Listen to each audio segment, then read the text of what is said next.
ਸਤਿ ਸ਼੍ਰੀ ਅਕਾਲ। ਤੁਸੀਂ ਵੇਖ ਰਹੇ ਹੋ CPC TV। ਨਿੱਕੇ ਹੁੰਦਿਆਂ ਨੇ ਗਵਾਂਢੀਆਂ ਦੇ ਘਰ VCR ਤੇ ਇੱਕ ਫਿਲਮ ਵੇਖੀ ਸੀ। ਵੈਸੇ ਉਹ VCR ਜਦੋਂ ਲਿਆਏ ਸੀਗੇ ਤੇ ਉਦੋਂ ਵੀ ਥੋੜੀ ਮਿਹਨਤ ਤਰਲੇ ਦੇ ਨਾਲ ਹੀ ਐਂਟਰੀ ਹੋਈ ਸੀਗੀ। ਤਾਂ ਉਸ ਫਿਲਮ ਦੇ ਵਿੱਚ ਇੱਕ ਗੀਤ ਸੀ, ਨਾ ਫਨਕਾਰ ਤੁਝ ਸਾ ਤੇਰੇ ਬਾਅਦ ਆਇਆ, ਮੁਹੰਮਦ ਰਫੀ ਤੂੰ ਬਹੁਤ ਯਾਦ ਆਇਆ।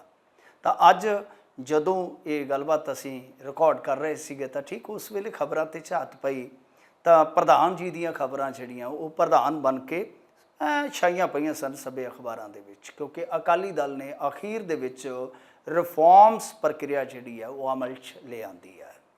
ਪ੍ਰਧਾਨ ਜੀ ਨੂੰ ਜਦੋਂ ਸੁਰਖੀਆਂ 'ਚ ਪ੍ਰਧਾਨਗੀ ਕਰਦਿਆਂ ਦੇਖਿਆ ਤਾਂ ਫਿਰ ਮੈਨੂੰ ਪੁਤਿਨ ਦੀ ਯਾਦ ਆ ਗਈ। ਹੁਣ ਤੁਸੀਂ ਆਖੋ ਕਿ ਪੁਤਿਨ ਕੌਣ? ਉਹੀ ਗੰਜਾ ਜਿਹਾ ਲੰਬਾ ਜਿਹਾ ਭਾਈ, ਬਹੁਤ ਜ਼ਬਰਦਸਤ ਹੈ ਬਾਈ। KGB ਦਾ ਬੜਾ ਜ਼ਬਰਦਸਤ ਅਫਸਰ ਸੀ ਕਿਸੇ ਟਾਈਮ। 1999 'ਚ ਜਦੋਂ ਜਰਮਨ ਦੇ ਵਿੱਚ ਤੈਨਾਤ ਸੀਗਾ ਤਾਂ ਭੀੜ ਇਹਨਾਂ ਦੇ ਡਿਪਲੋਮੈਟ ਜਿੱਥੇ ਸਨ ਜਾਂ ਸੀਕਰੇਟ ਸਰਵਿਸ ਵਾਲੇ ਏਜੰਟ ਸਨ ਉੱਥੇ ਆ ਗਈ। ਕੱਖ ਨਹੀਂ ਸੀ ਕੋਲ, ਮਤਲਬ ਕਿ ਇੱਕ ਬੈਂਤ ਵੀ ਨਹੀਂ ਸੀ ਕੋਲ। ਉਸ ਟਾਈਮ ਘਿਰੇ ਹੋਏ ਸਨ। ਇਹ ਨਿਕਲਿਆ ਬਾਹਰ, ਟੈਂ ਟੈਂ ਟੈਂ ਟੈਂ। ਹਾਂ ਬਈ ਕੀ ਹੈ? ਭੀੜ ਖਲੋ ਗਈ, ਥੋੜਾ ਜਿਹਾ ਜੱਕ ਜੇ ਗਈ ਕਿ ਭਾਈ ਇਹ ਕੀ ਹੈ। ਕਹਿੰਦਾ ਕਿ ਅੰਦਰ ਤੇ ਚਲੇ ਜਾਓਗੇ, ਬਾਹਰ ਨਹੀਂ ਆਉਣਾ। ਸਾਰੇ ਕਾਮਰੇਡਾਂ ਦੇ ਕੋਲ ਡਿਸ਼ੂ ਕਰਨ ਵਾਲੇ ਹਥਿਆਰ ਹੈ। ਸਾਰੀ ਭੀੜ ਕਹਿੰਦੇ ਕਿ ਵਾਪਸ ਚਲੇਗੀ। ਤਾਂ ਇਸ ਤਰ੍ਹਾਂ ਪੁਤਿਨ ਨੇ ਆਪਣੇ ਸਮੇਤ ਕਈ ਜਾਨਾਂ ਬਚਾ ਲਈਆਂ। ਇਹੋ ਜਿਹਾ ਡੇਅਰ ਅਫਸਰ ਸੀਗਾ। ਫਿਰ ਗਰਬਾਚੋਵ ਦਾ ਜਦੋਂ ਕਾਰਜਕਾਲ ਖਤਮ ਹੋ ਗਿਆ, ਰਸ਼ੀਅਨ ਫੈਡਰੇਸ਼ਨ ਟੁੱਟ ਗਈ, ਉਸ ਤੋਂ ਬਾਅਦ ਇਹ ਬੰਦਾ ਆਉਂਦਾ ਰਾਜਨੀਤੀ 'ਚ। 99 ਤੋਂ 2000 ਤੱਕ ਕੁਛ ਕੁ ਸਮੇਂ ਲਈ ਪ੍ਰਾਈਮ ਮਿਨਿਸਟਰ, ਉਸ ਤੋਂ ਬਾਅਦ ਫਿਰ ਪ੍ਰੈਜ਼ੀਡੈਂਟ, ਫਿਰ ਬ੍ਰੇਕ, ਫਿਰ ਪ੍ਰੈਜ਼ੀਡੈਂਟ। ਮਸਲਨ ਕਿ ਉੱਥੇ ਇੱਕ ਸੰਵਿਧਾਨ ਦੀ ਮੱਦ ਸੀ ਕਿ ਕੋਈ ਵੀ ਰਾਸ਼ਟਰਪਤੀ 2 ਮਰਤਬਾ ਹੀ ਰਾਸ਼ਟਰਪਤੀ ਰਹਿ ਸਕਦਾ, ਤੀਜੀ ਵਾਰ ਨਹੀਂ। ਜਨਾਬ ਹੋਰਾਂ ਨੇ ਕੀ ਕੀਤਾ ਕਿ ਜਦੋਂ ਤੀਜੀ ਵਾਰੀ ਆਉਣੀ ਸੀ ਤਾਂ ਫਿਰ ਆਪਣੀ ਜਗ੍ਹਾ 'ਤੇ ਆਪਣਾ ਮਿੱਤਰ ਬਿਠਾ ਦਿੱਤਾ। ਤੁਹਾਨੂੰ ਪਤਾ ਹੀ ਹੈ ਨਾ, ਜਿਨ੍ਹਾਂ ਨਾਲ ਯਾਰੀ ਗੂੜੀ ਹੋਵੇ ਫਿਰ ਉਹਨਾਂ ਦੇ ਨਾਲ ਕੋਈ ਫਰਕ ਥੋੜ੍ਹੀ ਹੁੰਦਾ ਹੈ। ਫਿਰ ਬਾਅਦ ਦੇ ਵਿੱਚ ਫਿਰ ਸਾਹਿਬ ਆ ਗਏ। ਤਾਂ ਹੁਣ ਜਦੋਂ 2022 ਦੇ ਵਿੱਚ ਟਰਮ ਖਤਮ ਹੋਣੀ ਸੀ, ਲਗਾਤਾਰ 2 ਵਾਰੀ ਦੀ ਦੁਬਾਰਾ, ਤੇ ਜਨਾਬ ਹੋਰਾਂ ਨੇ ਸੰਵਿਧਾਨ 'ਚ ਹੀ ਚੱਕ ਕੇ ਸੋਧ ਕਰ ਦਿੱਤੀ। ਕਹਿੰਦੇ ਕਿ ਆਪਨ ਲਾਈਫ ਟਾਈਮ ਚਲੇਗਾ। ਸੋ ਇਸੇ ਤਰ੍ਹਾਂ ਹੀ ਮਤਲਬ ਕਿ ਕਹਾਣੀ ਇੱਥੇ ਰਿਫਾਰਮਸ ਜਿਹੜੇ ਲਾਗੂ ਕੀਤੇ ਗਏ ਨਜ਼ਰ ਆਈ ਕਿ ਬਾਈ ਪਿੱਛੇ ਛੱਡ ਦਿਓ ਜੋ ਹੋ ਗਿਆ, ਜੋ ਬੀਤੀ ਸੋ ਬੀਤੀ।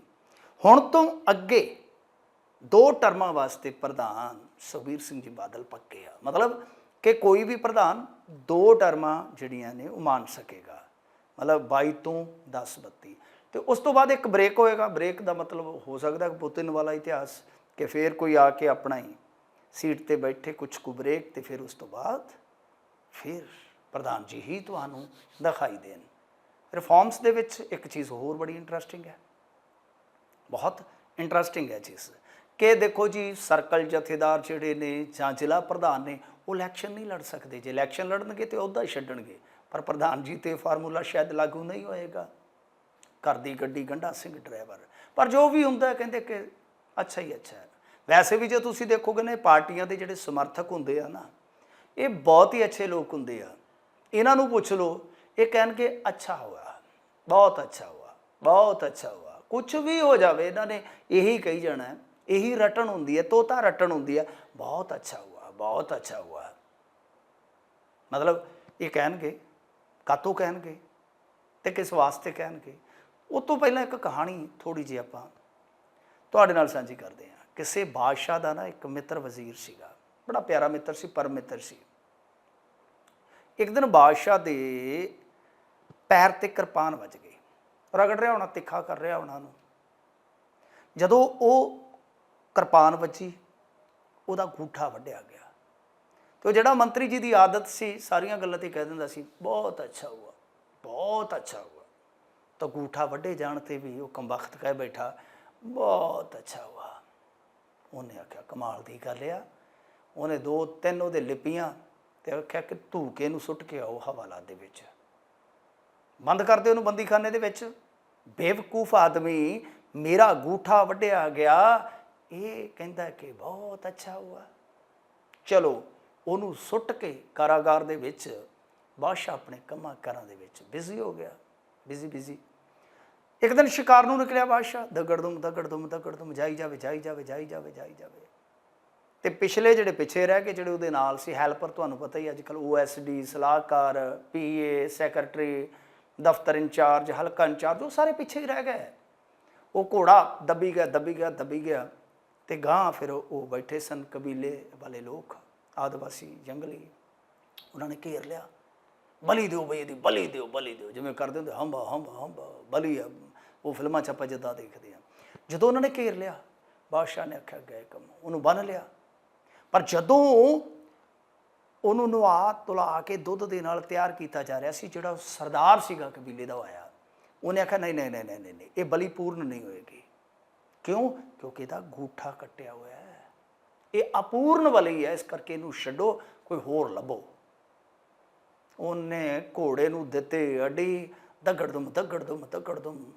ਵਾਪਸ ਕਿਲੇ 'ਚ ਆ ਕੇ ਦਵਾ ਦਬ ਦਵਾ ਦਬ ਆਪਦੀ ਰਹਿਸ਼ਗਾਹ 'ਤੇ ਪਹੁੰਚ ਕੇ ਕਹਿੰਦਾ ਉਹਨੂੰ ਕੱਢੋ ਬਾਹਰ, ਮੇਰਾ ਨਾ ਪੁੱਛੋ ਮੈਂ ਕਿੱਥੋਂ ਆਇਆ, ਪਾਣੀ ਧਾਣੀ ਪੀਤਾ ਹੈ ਕਿ ਨਹੀਂ ਪੀਤਾ, ਉਹਨੂੰ ਕੱਢੋ, ਵਕਤ ਨੂੰ ਬਾਹਰ ਕੱਢੋ। ਬਾਹਰ ਕੱਢ ਕੇ ਉਹਨੂੰ ਪੁੱਛਿਆ ਕਿ ਯਾਰ ਵੀ ਠੀਕ ਆ, ਮੇਰੇ ਨਾਲ ਤਾਂ ਬਹੁਤ ਅੱਛਾ ਹੋ ਗਿਆ, ਤੂੰ ਹਰੇਕ ਗੱਲ 'ਤੇ ਕਹਿਣਾ ਕਿ ਬਹੁਤ ਅੱਛਾ ਹੁਆ, ਵੀ ਮੇਰੇ ਨਾਲ ਤਾਂ ਚੰਗਾ ਹੋ ਗਿਆ ਕਿ ਮੇਰਾ ਅੰਗੂਠਾ ਕੱਟਿਆ ਗਿਆ, ਮੈਂ ਮੰਨ ਗਿਆ ਇਸ ਗੱਲ ਦੇ ਨਾਲ, ਮੈਂ ਸਹਿਮਤ ਹਾਂ ਕਿ ਬਾਈ ਠੀਕ ਹੋਇਆ। ਉਸ ਦਿਨ ਤਲਵਾਰ ਨਾ ਡਿੱਗਦੀ, ਨਾ ਅੰਗੂਠਾ ਕੱਟਿਆ ਜਾਂਦਾ, ਤੇ ਫਿਰ ਮੇਰਾ ਤਾਂ ਕੰਮ ਹੋ ਗਿਆ ਸੀ, ਕੰਮ ਤਮਾਮ ਸੀ। ਪਰ ਤੇਰਾ ਕੀ ਹੋਇਆ? ਤੈਨੂੰ ਮੈਂ ਕੋਠੜੀ 'ਚ ਸੁੱਟ ਦਿੱਤਾ, ਤੇ ਤੂੰ ਫਿਰ ਵੀ ਆਖ ਦਿੱਤਾ ਜਦੋਂ ਕੋਠੜੀ 'ਚ ਪਾਇਆ ਜਾ ਰਿਹਾ ਸੀ ਕਿ ਸਭ ਅੱਛਾ ਹੈ, ਬਹੁਤ ਅੱਛਾ ਹੈ, ਬਹੁਤ ਅੱਛਾ ਹੈ। ਵੀ ਤੂੰ ਕੈਦ ਕੱਟ ਲਈ 3-4 ਮਹੀਨੇ ਦੀ ਫਜ਼ੂਲ 'ਚ, ਤੂੰ ਹਾਲੇ ਵੀ ਕਹੀ ਜਾਂਦਾ ਕਿ ਜੇ ਕੱਢ ਦਿੱਤਾ ਬਹੁਤ ਅੱਛਾ, ਜੇ ਅੰਦਰ ਕੀਤਾ ਤਾਂ ਬਹੁਤ ਅੱਛਾ। ਇਹ ਤੇਰੇ ਨਾਲ ਕੀ ਹੋਇਆ? ਅੱਛਾ, ਤੇਰੇ ਨਾਲ ਤਾਂ ਧੱਕਾ ਹੋਇਆ। ਉਹਨੇ ਆਖਿਆ ਬਾਦਸ਼ਾਹ ਤੇਰਾ ਮਿੱਤਰ ਸਾਂ, ਤੂੰ ਜਾਣਾ ਸੀ ਸ਼ਿਕਾਰ ਨੂੰ, ਮੈਂ ਨਾਲ ਜਾਣਾ ਸੀ ਆਪਣੇ ਯਾਰ ਨੂੰ, ਹੁਣ ਅੱਗੇ ਆ ਜਾਂਦੇ ਆਪਾਂ ਦੋਨੇ ਕਾਬੂ। ਬਾਈ ਤੇਰਾ ਤੇ ਅੰਗੂਠਾ ਹੀ ਕੱਟਿਆ ਸੀ, ਤੂੰ ਤਾਂ ਗਿਆ ਸੀ ਬਚ, ਤੇ ਮੇਰੀ ਉੱਥੇ ਗਰਦਨ ਕੱਟੀ ਜਾਣੀ ਸੀ। ਇਸ ਲਈ ਜੇ ਤੂੰ ਮੈਨੂੰ ਚੱਕ ਕੇ ਅੰਦਰ ਸੁੱਟਿਆ, ਇਹ ਵੀ ਅੱਛਾ ਹੀ ਹੋਇਆ। ਸੋ ਇਸ ਤਰ੍ਹਾਂ ਪਾਰਟੀ ਦੇ ਸਮਰਥਕ ਵੀ ਕਹਿੰਦੇ ਨੇ ਕਿ ਕੋਈ ਗੱਲ ਨਹੀਂ, ਹਾਰ ਹੋਈ ਸੋ ਕਿਆ ਹੋਇਆ, ਢੀਂਡਸਾ ਚਲੇ ਗਿਆ, ਬ੍ਰਹਮਪੁਰਾ ਜਾ ਕੇ ਮੁੜ ਆਇਆ, ਇਹ ਹੋ ਗਿਆ ਉਹ ਹੋ ਗਿਆ, ਸਾਡਾ ਪ੍ਰਧਾਨ ਉੱਥੇ ਦਾ ਉੱਥੇ ਵਿਰਾਜਮਾਨ ਹੈ। ਸੋ ਇਸ ਕਰਕੇ ਜੇ ਹਾਰ ਵੀ ਹੋਈ ਹੈ ਤਾਂ ਕੋਈ ਗੱਲ ਨਹੀਂ, ਜੋ ਵੀ ਹੋਇਆ ਬਹੁਤ ਅੱਛਾ, ਸਭ ਅੱਛਾ। ਖੈਰ ਰਿਫਾਰਮਸ ਦੀ ਗੱਲ ਤੁਰੀ ਆ, ਇੱਧਰ ਮਾਨ ਸਰਕਾਰ ਨੇ ਵੀ ਕੁਛ ਸੁਧਾਰਵਾਦੀ ਕਦਮ ਚੁੱਕਣੇ ਸਟਾਰਟ ਕੀਤੇ ਹੋਏ ਆ। ਉਹਨਾਂ ਦੇ ਵਿੱਚੋਂ ਇੱਕ ਗਜ਼ਬ ਦਾ ਇਹਨਾਂ ਨੇ ਕਦਮ ਚੁੱਕਿਆ, ਜਿਹੜਾ ਕਿ ਮੇਰੇ ਖਿਆਲ ਦੇ ਨਾਲ ਪਹਿਲਾਂ ਹੀ ਚੁੱਕ ਲੈਣਾ ਚਾਹੀਦਾ ਸੀਗਾ। ਪੰਚਾਇਤ ਮੰਤਰੀ ਕਹਿੰਦੇ ਆ ਕਿ ਭਾਈ ਹੁਣ ਜਿਹੜੀ ਸਰਪੰਚਨੀ ਹੋਏਗੀ, ਪਹਿਲਾਂ ਤਾਂ ਗਾਣਾ ਚੱਲਦਾ ਹੁੰਦਾ ਸੀ ਨਾ, ਰੱਖੀ ਖਿਆਲ ਪਟੋਲੇ ਐਤਕੀ ਸਰਪੰਚੀ ਲੈਣੀ ਹੈ, ਹੁਣ ਇਹ ਵੀ ਗਾਣਾ ਚੱਲਣਾ ਚਾਹੀਦਾ ਕਿ ਬਣਨਾ ਚਾਹੀਦਾ ਕਿ ਸਰਪੰਚਨੀ ਲੈਣੀ ਹੈ, ਸਰਪੰਚੀ ਲੈਣੀ ਹੈ ਤਾਂ ਸਰਪੰਚਨੀ ਦਾ ਵੀ ਗੀਤ ਬਣਨਾ ਚਾਹੀਦਾ। ਵੈਸੇ ਸਰਪੰਚਾਂ 'ਤੇ ਕਈ ਗੀਤ ਬਣਦੇ ਨੇ। ਤਾਂ ਬਾਈ ਗੱਲ ਇਹ ਆ ਕਿ ਇਹ ਕਿਹਾ ਗਿਆ ਕਿ ਸਰਪੰਚਨੀ ਖੁਦ ਹੀ ਮੀਟਿੰਗਾਂ ਅਟੈਂਡ ਕਰੇਗੀ, ਉਹਦੀ ਜਗ੍ਹਾ 'ਤੇ ਉਹਦਾ ਸਪੁੱਤਰ ਜਾਂ ਪਤੀ ਉੱਥੇ ਜਾ ਕੇ ਮੁੱਛ ਮਰੋੜ ਕੇ ਹਾਂ ਜੀ ਵੀ ਦੱਸੋ ਜੀ ਕੀ ਕਰਨਾ ਹੈ, ਐਸਾ ਨਹੀਂ ਕਰ ਪਾਉਣਗੇ। ਚਲੋ ਵਧੀਆ ਆਦੇਸ਼ ਹੈ। ਇਸੇ ਤਰ੍ਹਾਂ ਜੋ ਬਲਾਕ ਸੰਮਤੀ ਜਾਂ ਜ਼ਿਲ੍ਹਾ ਪ੍ਰੀਸ਼ਦ, ਇਹ ਸਾਰਾ ਪੰਚਾਇਤੀ ਢਾਂਚਾ ਹੁੰਦਾ ਹੈ, ਉਹਦੇ ਵਿੱਚ ਵੀ ਸ਼ਾਇਦ ਇਹ ਚੀਜ਼ਾਂ ਲਾਗੂ ਕਰ ਦਿੱਤੀਆਂ ਜਾਣਗੇ। ਪਰ ਬੜਾ ਦਿਲਚਸਪ ਪੱਖ ਹੈ ਇਸ ਕਹਾਣੀ ਦਾ ਕਿ ਸਰਪੰਚਾਂ ਨੂੰ ਪਹਿਲਾਂ ਤਾਂ ਨਗੂਣਾ ਜਿਹਾ ਭੱਤਾ ਮਿਲਦਾ ਹੈ। ਸਰਪੰਚ ਨਾਲ ਇੱਕ ਨਾਲ ਗੱਲ ਕੀਤੀ, ਮੈਂ ਕਿਹਾ ਯਾਰ ਕਿੰਨਾ ਭੱਤਾ ਮਿਲਦਾ? ਕਹਿੰਦੇ ਜੀ ਸਾਨੂੰ ਤਾਂ ਪਤਾ ਹੀ ਨਹੀਂ, ਕਿਉਂਕਿ ਕਦੇ ਮਿਲਦਾ ਹੀ ਨਹੀਂ ਹੈ। ਕਹਿੰਦੇ ਕਿ ਪਹਿਲਾਂ ਜਦੋਂ ਮੈਂ ਇਸ ਤੋਂ ਪਹਿਲਾਂ ਸਰਪੰਚ ਬਣਿਆ ਸੀਗਾ, ਉਦੋਂ ਮਿਲਿਆ ਸੀਗਾ 5 ਸਾਲਾਂ ਦਾ ਤਕਰੀਬਨ ਕੋਈ 7-8 ਹਜ਼ਾਰ ਰੁਪਇਆ 5 ਸਾਲਾਂ ਦਾ। ਫਿਰ ਦੂਜੇ ਪਾਸੇ ਹੁਣ ਜਿਹੜੀ ਆਹ ਸਰਪੰਚੀ ਚੱਲ ਰਹੀ ਆ, ਆਹ ਟਰਮ ਚੱਲ ਰਹੀ ਹੈ, ਇਹਦੇ ਵਿੱਚ ਤਾਂ ਮੈਨੂੰ ਲੱਗਦਾ ਕਿ ਉਹ ਜਿਹੜਾ 1200 ਰੁਪਈਆ ਦਿੰਦੇ ਨੇ, 1000-1200, ਉਹ ਵੀ ਮਾਣ ਪੱਤਾ ਨਹੀਂ ਆਇਆ। ਤਾਂ ਬਾਈ ਘੱਟੋ ਘੱਟ ਇਹਨਾਂ ਸਰਪੰਚਾਂ ਦਾ ਮਾਣ ਪੱਤਾ ਇਹ ਤਾਂ ਥੋੜ੍ਹਾ ਬਹੁਤਾ ਵਧਾਓ, ਜਿੰਨਾ ਕੁ ਹੈਗਾ, ਨਹੀਂ ਤਾਂ ਉਹ ਤਾਂ ਦਿਓ। ਕਿਉਂਕਿ ਜੇ ਸਰਪੰਚਨੀ ਨੇ ਮੀਟਿੰਗ 'ਚ ਜਾਣਾ, ਉਹ ਕਵੇ ਕਿ ਸਰਪੰਚ ਮੈਂ ਤੈਨੂੰ, ਵੈਸੇ ਉਹ ਸਰਪੰਚ ਤਾਂ ਹੁਣ ਪੂਛ ਲਾਈ ਬੈਠਾ ਹੈ ਨਾ, ਉਹ ਕਵੇ ਕਿ ਬਾਈ ਮੈਂ ਤੈਨੂੰ ਨਾਲ ਨਹੀਂ ਖੜਨਾ, ਮੈਂ ਨਾਲ ਨਹੀਂ ਲਿਜਾਂਦੀ ਤੈਨੂੰ, ਤੂੰ ਤਾਂ ਉੱਥੇ ਯੱਬ ਪਾ ਦੇਂਗਾ, ਤਾਂ ਫਿਰ ਉਹ ਸਰਪੰਚ ਵੀ ਅੱਗੋਂ ਵਿਟਰ ਜਾਏਗਾ ਕਿ ਕੋਈ ਗੱਲ ਨਹੀਂ, ਫਿਰ ਮੇਰੇ ਕੋਲ ਨਹੀਂ ਹੈਗਾ ਪੈਸਾ ਧੇਲਾ, ਮੈਂ ਕਿਰਾਇਆ ਕਿੱਥੋਂ ਦੇਵਾਂ। ਤਾਂ ਉਸ ਸੂਰਤ ਦੇ ਵਿੱਚ ਥੋੜ੍ਹੇ ਬਹੁਤੇ ਪੈਸੇ ਸਰਪੰਚਨੀਆਂ ਦੇ ਕੰਮ ਆ ਜਾਣਗੇ ਭਾਈ। ਕੀ ਮਾੜੀ ਗੱਲ ਹੈ। ਔਰ ਦੂਜੀ ਗੱਲ ਜਿਹੜੀ ਮੈਂ ਸੋਚ ਰਿਹਾ ਸੀਗਾ ਕਿ ਦੇਖੋ ਆ ਪਿਛਲੇ ਦਿਨਾਂ ਦੀ ਗੱਲ ਹੈ, ਇੱਕ ਪੋਸਟ ਘੁੰਮ ਰਹੀ ਸੀ ਬਟਾਲੇ ਦੇ ਜਿਹੜੇ MLA ਨੇ ਕਲਸੀ ਸਾਹਿਬ, ਉਹਨਾਂ ਨੇ ਬਣਾਈ ਹੋਈ ਸੀਗੀ, ਉਹਨਾਂ ਦੇ ਨਾਮ ਹੇਠ ਉਹ ਸਾਰੀ ਫੋਟੋ ਵਾਇਰਲ ਹੋਈ ਸੀ, ਜਿੱਥੇ ਸਾਡੇ ਮੁੱਖ ਮੰਤਰੀ ਦੇ ਜਿਹੜੇ ਸੁਪਤਨੀ ਨੇ ਉਹਨਾਂ ਦੇ ਨਾਂ ਹੇਠ ਸਾਰਾ ਪ੍ਰੋਗਰਾਮ ਉਲੀਕਿਆ ਗਿਆ ਸੀਗਾ। ਬਈ ਗੱਲ ਇਹ ਆ ਕਿ ਜੇ ਇੱਕ ਸਰਪੰਚ 'ਤੇ ਕਾਇਦਾ ਕਾਨੂੰਨ ਲਾਗੂ ਹੁੰਦਾ ਤਾਂ ਇੱਕ ਮੁੱਖ ਮੰਤਰੀ 'ਤੇ ਕਿਉਂ ਨਹੀਂ? ਉਹਨਾਂ ਦੀ ਬੀਵੀ ਕਿਸ ਅਖਤਿਆਰ ਦੇ ਨਾਲ ਜਾ ਕੇ ਰਸਮਾਂ ਨਿਭਾ ਰਹੇ ਨੇ, ਉਦਘਾਟਨ ਕਰ ਰਹੇ ਨੇ, ਕਿਹੜੇ ਕਾਇਦੇ ਕਾਨੂੰਨ ਦੇ ਮੁਤਾਬਕ ਉਹ ਸਟੇਟਮੈਂਟਾਂ ਦੇ ਰਹੇ ਨੇ, ਕਿਹੜੀ ਅਥਾਰਟੀ ਦੇ ਤਹਿਤ ਉਹ ਕਹਿ ਰਹੇ ਨੇ ਅਸੀਂ ਇਹ ਕਰ ਦਿਆਂਗੇ ਉਹ ਕਰ ਦਿਆਂਗੇ। ਭਾਈ ਨੇਮ ਕਾਇਦੇ ਜੇ ਸ਼ੁਰੂ ਤੋਂ ਜਾਂ ਉੱਤੋਂ ਲਾਗੂ ਕਰਕੇ ਅਮਲ 'ਚ ਲਿਆਂਦੇ ਜਾਣ ਤਾਂ ਮੇਰੇ ਖਿਆਲ ਦੇ ਨਾਲ ਇੱਕ ਵਧੀਆ ਐਗਜ਼ਾਮਪਲ ਸੈੱਟ ਹੋ ਸਕਦੀ। ਮੈਂ ਨਹੀਂ ਕਹਿੰਦਾ, ਮੈਂ ਤਾਂ ਕਹਿੰਦਾ ਕਿ ਬੀਬੀਆਂ ਨੂੰ ਬਹੁਤ ਵੱਡੇ ਹੱਕ ਦੇਣੇ ਚਾਹੀਦੇ, ਪਰ ਡੰਮੀ ਹੱਕ ਨਹੀਂ।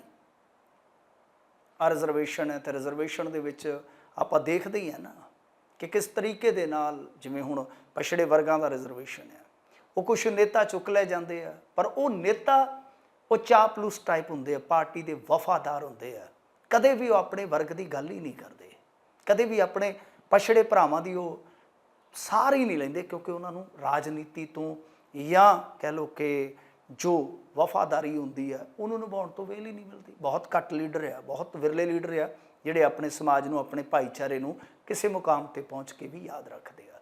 ਸੋ ਬੀਬੀਆਂ ਨੂੰ ਠੀਕ ਆ, ਇਹ ਜੋ ਪ੍ਰਧਾਨਗੀ ਬਖਸ਼ੀ ਆ, ਦਿੱਤੀ ਆ ਲੋਕਾਂ ਨੇ, ਉਹਨਾਂ ਨੂੰ ਕਰਨ ਦਾ, ਉਹਨਾਂ ਨੂੰ ਮਾਨਣ ਦਾ ਮੌਕਾ ਮਿਲਣਾ ਚਾਹੀਦਾ। ਕੀ ਗੱਲ ਤੁਹਾਡੇ 'ਤੇ ਲਾਗੂ ਨਹੀਂ ਹੁੰਦਾ? ਆ ਪਿੱਛੇ ਜੇ ਗੁਰੂ ਹਰਸਾਏ ਤੋਂ ਜਿਹੜੇ ਚੁਣੇ ਗਏ MLA ਆ, ਸਾਬਕਾ ਥਾਣੇਦਾਰ ਫੌਜਾ ਸਿੰਘ ਸਰਾਰੀ, ਫੌਜਾ ਸਿੰਘ ਸਰਾਰੀ ਕੈਬਨਿਟ ਦੇ ਵਿੱਚ ਨੇ, ਇਹਨਾਂ ਦਾ ਇੱਕ ਪ੍ਰੋਗਰਾਮ ਰੱਖਿਆ ਗਿਆ। ਪਹਿਲਾਂ ਤਾਂ ਕਮਾਲ ਦੀ ਗੱਲ ਇਹ ਹੋਈ ਕਿ ਜੀ ਪਹਿਲਾਂ ਤੁਸੀਂ ਪੋਰਟਲ 'ਤੇ ਰਜਿਸਟਰਡ ਹੋਵੋ, ਜਿਵੇਂ ਪੋਰਟਲ ਚੱਲਦਾ ਨਾ, ਇਹਦਾ ਲਿੰਕ ਦਿੱਤਾ ਗਿਆ ਕਿ ਬਾਈ ਜੇ ਤੁਸੀਂ ਆਪਣੀਆਂ ਸ਼ਿਕਾਇਤਾਂ ਆ ਕੇ ਸੁਣਾਉਣੀਆਂ ਨੇ, ਜੇ ਆ ਕੇ ਆਪਣੀ ਕੋਈ ਦਾਦ ਫਰਿਆਦ ਦੱਸਣੀ ਹੈ ਤਾਂ ਭਾਈ ਇੱਥੇ ਆ ਕੇ ਪਹਿਲਾਂ ਰਜਿਸਟਰਡ ਹੋਵੋ ਔਨਲਾਈਨ। ਜਿਹਦੇ ਕੋਲ ਟੈਲੀਫੋਨ ਨਹੀਂ ਹੈ ਕਿੱਥੇ ਔਨਲਾਈਨ ਹੋਵੇ? ਬਟ ਕਹਿੰਦੇ ਕਿ ਕੋਈ ਗੱਲ ਨਹੀਂ, ਸਾਡੇ ਦਫ਼ਤਰ 'ਚ ਆ ਕੇ ਹੋ ਜਾਓ। ਪਰ ਸਾਡਾ ਸਵਾਲ ਸੀ ਕਿ ਜੇ ਸਵੇਰੇ ਸਾਜਰੇ ਤੁਹਾਡਾ ਆਪਣਾ ਹੀ ਵਰਕਰ ਕੋਈ ਦੂਜੀ ਪਾਰਟੀ ਦਾ ਵਰਕਰ ਕੁੱਟ ਦੇਵੇ ਤਾਂ ਉਹ ਮੌਕੇ 'ਤੇ ਆ ਕੇ ਪਾਟਿਆ ਸਿਰ ਵਿਖਾਉਣਾ ਚਾਹਵੇ, ਪਾਟੇ ਝੱਗੇ ਨੂੰ ਵਿਖਾਉਣਾ ਚਾਹਵੇ ਤਾਂ ਕੀ ਗੱਲ ਆ, ਪਹਿਲਾਂ ਉਹਦੀ ਰਜਿਸਟ੍ਰੇਸ਼ਨ ਵੇਖੀ ਜਾਏਗੀ ਜਾਂ ਕੁੱਟ-ਕੁੱਟ ਕੇ ਬਣਾਇਆ ਉਹ ਭੂਤ ਵੇਖਿਆ ਜਾਏਗਾ। ਫਿਰ ਬਾਅਦ ਦੇ ਵਿੱਚ ਉਹਨਾਂ ਨੇ ਚੇਂਜ ਕੀਤਾ ਸੀਗਾ। ਪਰ ਸਾਰਾ ਕੰਮਕਾਰ ਉੱਥੇ ਮੰਤਰੀ ਸਾਹਿਬ ਦੀ ਬੇਟੀ ਸੰਭਾਲ ਰਹੀ ਸੀ। ਜਦ ਉਹਨੂੰ ਸਵਾਲ ਕੀਤਾ ਸਾਡੀ ਟੀਮ ਨੇ ਤਾਂ ਉਹਨਾਂ ਦਾ ਪੱਖ ਬੜਾ ਦਿਲਚਸਪ ਸੀ। ਉਹਨਾਂ ਕਿਹਾ ਕਿ ਜੇ ਮੈਂ ਇਹ ਸਾਰਾ ਹੀ ਸੇਵਾ ਕਰਨੀ ਚਾਹੁੰਦੀ ਹਾਂ ਅਤੇ ਮੈਂ ਇਹਨਾਂ ਦੇ ਘਰ ਜੰਮੀ ਜਾਈ ਹਾਂ, ਦੱਸੋ ਇਹਦੇ ਵਿੱਚ ਮੇਰਾ ਕੀ ਕਸੂਰ? ਦੱਸ ਇਹਦੇ ਵਿੱਚ ਮੇਰਾ ਕੀ ਕਸੂਰ? ਤਾਂ ਫਿਰ ਬੋਲਤੀ ਬੰਦ, ਫਿਰ ਚੇਤਾ ਆ ਜਾਂਦਾ ਪੁਰਾਣੀਆਂ ਯਾਦਾਂ, ਬੁੱਲੀ ਵਿਸਰੀ ਫਿਰ ਯਾਦ ਆ ਜਾਂਦੀ ਹੈ ਕਿ ਹਲਕੇ ਇੰਚਾਰਜ ਹਲਕੇ ਹੋਏ ਫਿਰਦੇ ਜੀ, ਹਲਕਾ ਇੰਚਾਰਜ ਹਲਕਾ ਹੋ ਗਿਆ ਜੀ। ਐਸੇ ਵਾਕ ਕਿਹਨਾਂ ਬੋਲੇ ਸਨ? ਹਲਕਾ ਇੰਚਾਰਜ, ਪਰਿਵਾਰਵਾਦ, ਇਹਨਾਂ 'ਤੇ ਕਿੰਤੂ ਕਰਨਾ ਸਿਖਾਇਆ ਕਿਹਨਾਂ ਸੀਗਾ?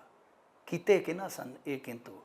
ਯਾਦ ਤੇ ਬਹੁਤ ਕੁਛ ਆਉਂਦਾ ਹੈ। ਖੈਰ ਦੇਖੋ ਅੱਗੇ ਕੀ ਹੁੰਦਾ ਹੈ, ਬਹੁਤ ਕਹਾਣੀਆਂ ਇੱਧਰ ਉੱਧਰੋਂ ਚੱਲਦੀਆਂ, ਪਰ ਮੈਂ ਫਿਰ ਇੱਕ ਵਾਰੀ ਕਹੂੰਗਾ ਕਿ ਬਾਈ ਜੇ ਸਰਪੰਚਨੀਆਂ ਨੂੰ, ਸਾਡੀਆਂ ਬੀਬੀਆਂ ਨੂੰ ਮਾਣ ਸਤਿਕਾਰ ਮਿਲਦਾ ਹੈ ਤਾਂ ਬਹੁਤ ਅੱਛੀ ਗੱਲ ਹੈ, ਪਰ ਇਹ ਚੀਜ਼ਾਂ ਤੁਸੀਂ ਆਪਣੇ ਆਪ 'ਤੇ ਵੀ ਲਾਗੂ ਕਰੋ। ਹੁਣ ਇੱਕ ਗੱਲ ਰਿਪੋਰਟ ਦੀ ਕਰਦੇ ਹਾਂ, ਜਿਹਦੇ ਵਾਸਤੇ ਥੋੜ੍ਹੇ ਜਿਹੇ ਕਾਗਜ਼ ਫਰੋਲਣੇ ਪੈਣੇ ਆ। ਬੀਤੇ ਦਿਨੀ NCRB ਦੀ ਰਿਪੋਰਟ ਨਸ਼ਰ ਹੋਈ ਹੈ। ਇਹਦੇ ਅੰਕੜੇ ਜਿਹੜੇ 2021 ਦੇ ਉਹ ਨਸ਼ਰ ਕੀਤੇ ਗਏ ਆ।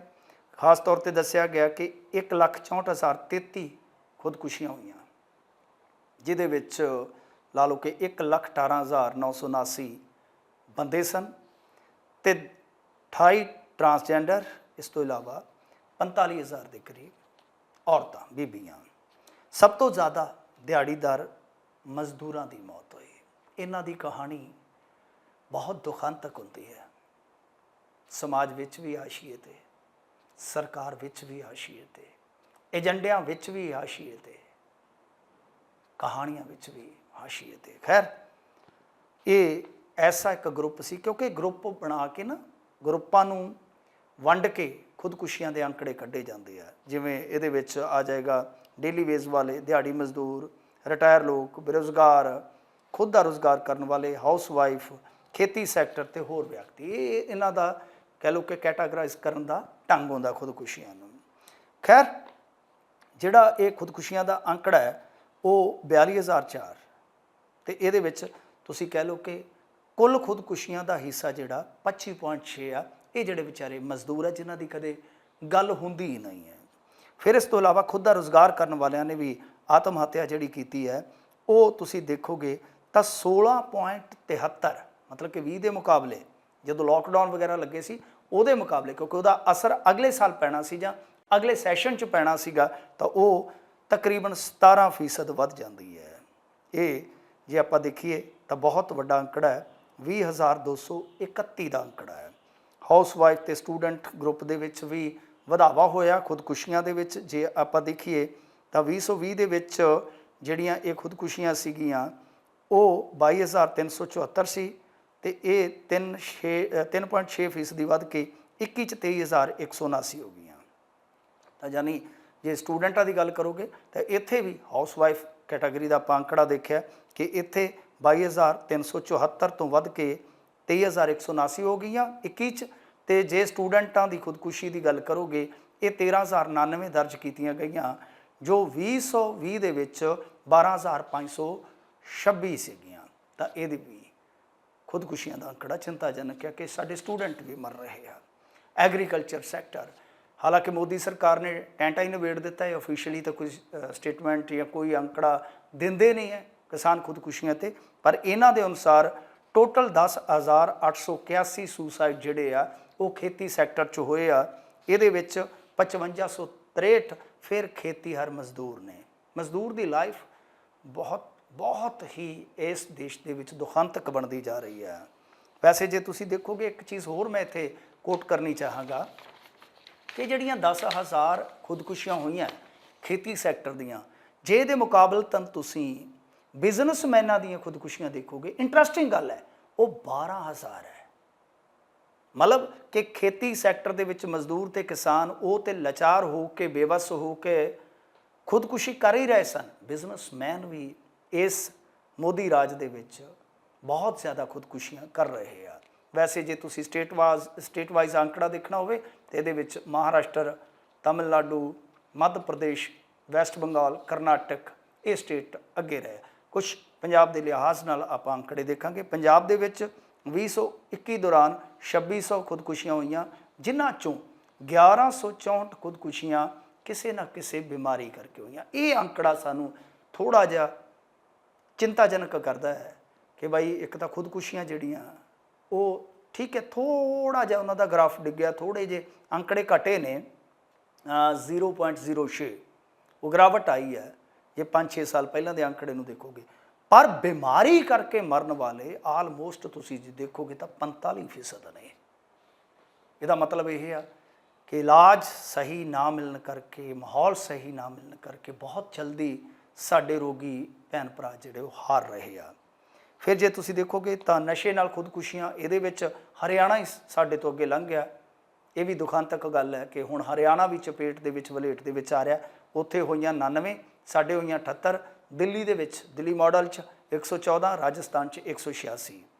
ਬਾਕੀ ਜੇ ਆਪਾਂ ਦੇਖੀਏ, ਸਭ ਤੋਂ ਜਿਹੜੀ ਮੈਨੂੰ ਕਦੇ ਕਦੇ ਚਿੰਤਾ ਤੁਰ ਕਰਦੀ ਹੈ ਗੱਲ, ਉਹ ਇਹ ਆ ਕਿ ਸਾਡੇ ਇੱਥੇ ਪੰਜਾਬੀਆਂ ਦੇ ਵਿੱਚ ਜਿੱਥੇ ਚੜ੍ਹਦੀ ਕਲਾ ਦਾ ਸੰਕਲਪ ਹੈ, ਇੱਥੇ ਨਾ ਸਿਰਫ ਖੁਦਕੁਸ਼ੀਆਂ ਦਾ ਵਰਤਾਰਾ ਵੱਧ ਰਿਹਾ, ਬਲਕਿ ਪਰਿਵਾਰ ਸਮੇਤ ਖੁਦਕੁਸ਼ੀਆਂ ਦਾ ਵਰਤਾਰਾ ਤੁਸੀਂ ਦੇਖਿਆ ਹੋਵੇਗਾ ਪਿਛਲੇ ਕੁਝ ਸਾਲਾਂ ਦੇ ਦੌਰਾਨ ਬਹੁਤ ਜ਼ਿਆਦਾ ਵੱਧ ਰਿਹਾ। ਜਿਵੇਂ ਇੱਕ ਮਿਸਾਲ 21 'ਚ ਸਾਡੇ ਸਾਹਮਣੇ ਸੀ ਕਿ ਸ਼ਾਇਦ ਜੀਰੇ ਦਾ ਪਰਿਵਾਰ ਸੀਗਾ, ਜੀਰੇ ਦੇ ਲਾਗੇ ਮਾਸਟਰ ਜੀ ਸੀਗੇ, ਉਹਨਾਂ ਨੇ ਮੋਟਰਸਾਈਕਲ ਸਮੇਤ ਹੀ ਆਪਣਾ ਪਰਿਵਾਰ ਸੁੱਟ ਦਿੱਤਾ ਸੀ ਨਹਿਰ 'ਚ। ਪਿਓ ਪੁੱਤ ਸ਼ਾਇਦ ਰੁੜ ਗਏ ਸਨ ਤੇ 2 ਜੀ ਬਚਾ ਲਏ ਗਏ ਸਨ। ਇਸੇ ਤਰ੍ਹਾਂ 2020 ਦੇ ਵਿੱਚ ਬਠਿੰਡੇ 'ਚ ਇੱਕ ਕਾਰੋਬਾਰੀ ਨੇ ਆਪਣਾ ਪਰਿਵਾਰ ਮੁਕਾ ਕੇ ਖੁਦ ਨੂੰ ਖਤਮ ਕਰ ਲਿਆ ਸੀ। ਇੱਕ ਖੁਦਕੁਸ਼ੀ ਸਮੂਹਿਕ ਤੌਰ 'ਤੇ ਫਰੀਦਕੋਟ ਦੇ ਵਿੱਚ ਵੀ ਹੋਈ ਸੀ, ਸਭ ਨੂੰ ਯਾਦ ਹੋਏਗਾ। ਠੇਕੇਦਾਰ ਨੇ ਆਪਣੇ ਪਰਿਵਾਰ ਸਮੇਤ ਖੁਦਕੁਸ਼ੀ ਕਰ ਲਈ ਸੀਗੀ, ਉਹਦੀ ਬੀਵੀ ਸ਼ਾਇਦ ਬਚ ਗਈ ਸੀਗੀ। ਫਿਰ ਉਸ ਤੋਂ ਬਾਅਦ ਮਾਮਲਾ ਦਰਜ ਹੋਇਆ ਸੀਗਾ ਰਾਜੇ ਵੜਿੰਗ ਦੇ ਸਾਲੇ 'ਤੇ। ਰਾਜੇ ਵੜਿੰਗ ਦਾ ਵੀ ਨਾਂ ਉਛਲਿਆ ਸੀਗਾ, ਪਰ ਬਾਅਦ ਦੇ ਵਿੱਚ ਖਬਰ ਇਹ ਆਈ ਕਿ ਉਹਨਾਂ ਨੇ ਰਾਜੀਨਾਮਾ ਕਰ ਲਿਆ। ਕਿਵੇਂ ਹੋਇਆ ਰਾਜੀਨਾਮਾ, ਉਹ ਚਲੋ ਉਸ ਚੱਕਰ 'ਚ ਆਪਾਂ ਨਹੀਂ ਪੈਂਦੇ, ਪਰ ਇਹ ਸਾਡੇ ਵਾਸਤੇ ਕਾਫੀ ਜ਼ਿਆਦਾ ਚਿੰਤਾਜਨਕ ਗੱਲ ਆ ਕਿ ਖੁਦਕੁਸ਼ੀਆਂ ਇਕੱਲੀਆਂ ਸਿੰਗਲ ਹੀ ਨਹੀਂ ਸੀ ਹੋ ਰਹੀਆਂ, ਬਲਕਿ ਹੁਣ ਉਹ ਇਹ ਵਰਤਾਰਾ ਜਿਹੜਾ ਉਹ ਸਮੂਹਿਕ ਖੁਦਕੁਸ਼ੀਆਂ ਵੱਲ ਯਾਨੀ ਪਰਿਵਾਰ ਸਮੇਤ ਖੁਦਕੁਸ਼ੀਆਂ ਵੱਲ ਵੀ ਵੱਧ ਗਿਆ। ਜਾਂ ਮਾਰ ਦਿੱਤੇ ਜਾਂਦੇ ਆ ਜੀ ਤੇ ਖੁਦ ਮਾਰ ਲਿਆ ਜਾਂਦਾ ਆਪਣੇ ਆਪ ਨੂੰ, ਜਾਂ ਕਈ ਵਾਰ ਇਹ ਵੀ ਹਾਦਸੇ ਹੋ ਜਾਂਦੇ ਨੇ ਕਿ ਸਾਰੇ ਟੱਬਰ ਜਿਹੜਾ ਉਹ ਜ਼ਹਿਰ ਖਾ ਲੈਂਦਾ ਹੈ ਜਾਂ ਕੋਈ ਖਵਾ ਦਿੰਦਾ ਹੈ। ਖੈਰ ਚਲਦੇ ਚਲਦੇ ਸੜਕੀ ਹਾਦਸਿਆਂ ਦੀ ਗੱਲ, ਸੜਕੀ ਅੱਤਵਾਦ ਵੈਸੇ ਕਿਹਾ ਜਾਂਦਾ ਹੈ ਤਾਂ ਪੰਜਾਬ ਦੇ ਵਿੱਚ 2021 ਦੇ ਦੌਰਾਨ 4516 ਜਣਿਆਂ ਦੀ ਮੌਤ ਹੋਈ ਆ, ਜਦਕਿ 3034 ਜ਼ਖਮੀ ਹੋਏ ਆ, ਕੁੱਲ 6097 ਐਕਸੀਡੈਂਟ ਹੋਏ ਆ। ਸੋ ਸੜਕੀ ਅੱਤਵਾਦ ਵੀ ਬਹੁਤ ਜ਼ਿਆਦਾ ਸਾਡਾ ਨੁਕਸਾਨ ਕਰ ਰਿਹਾ, ਇਸ ਪਾਸੇ ਵੀ ਤਵੱਜੋ ਦੇਣ ਦੀ ਜ਼ਰੂਰਤ ਆ। ਪਰ ਕੀ ਕਰੀਏ, ਬਹੁਤ ਪਾਸਿਆਂ 'ਤੇ ਤਵੱਜੋ ਦੇਣ ਦੀ ਲੋੜ ਆ। ਹਾਲ ਦੀ ਘੜੀ ਦਿੱਤੀ ਤੇ ਜਾ ਰਹੀ ਹੈ ਤਵੱਜੋ, ਪਰ ਜਿੰਨੀ ਸ਼ਿੱਦਤ ਦੇ ਨਾਲ, ਜਿੰਨੀ ਸੁਹਿਰਦਤਾ ਦੇ ਨਾਲ ਦੇਣ ਦੀ ਜ਼ਰੂਰਤ ਆ। ਸਮਾਜ ਪੱਖੋਂ, ਸਰਕਾਰ ਪੱਖੋਂ ਹਾਲੇ ਆਪਾਂ ਥੋੜ੍ਹੇ ਪਛੜੇ ਹਾਂ। ਕਿਸੇ ਨਾ ਕਿਸੇ ਮੁਕਾਮ 'ਤੇ ਸ਼ਾਇਦ ਜਾ ਕੇ ਅਸੀਂ ਇਹਨਾਂ ਚੀਜ਼ਾਂ 'ਤੇ ਕੰਮ ਕਰਨਾ ਸਟਾਰਟ ਕਰਾਂਗੇ ਜਾਂ ਇਹਨਾਂ ਚੀਜ਼ਾਂ ਨੂੰ ਰੋਕ ਲਵਾਂਗੇ। ਖੈਰ ਉਸ ਸਮੇਂ ਦੀ ਦੁਆ ਦੇ ਨਾਲ ਮੈਂ ਤੁਹਾਡੇ ਕੋਲੋਂ ਹੁਣ ਇਜਾਜ਼ਤ ਮੰਗਦਾ। ਅਗਲੀ ਵਾਰ ਫੇਰ ਮਿਲਾਂਗੇ। ਸਾਰਿਆਂ ਨੂੰ ਸਤਿ ਸ਼੍ਰੀ ਅਕਾਲ ਜੀ।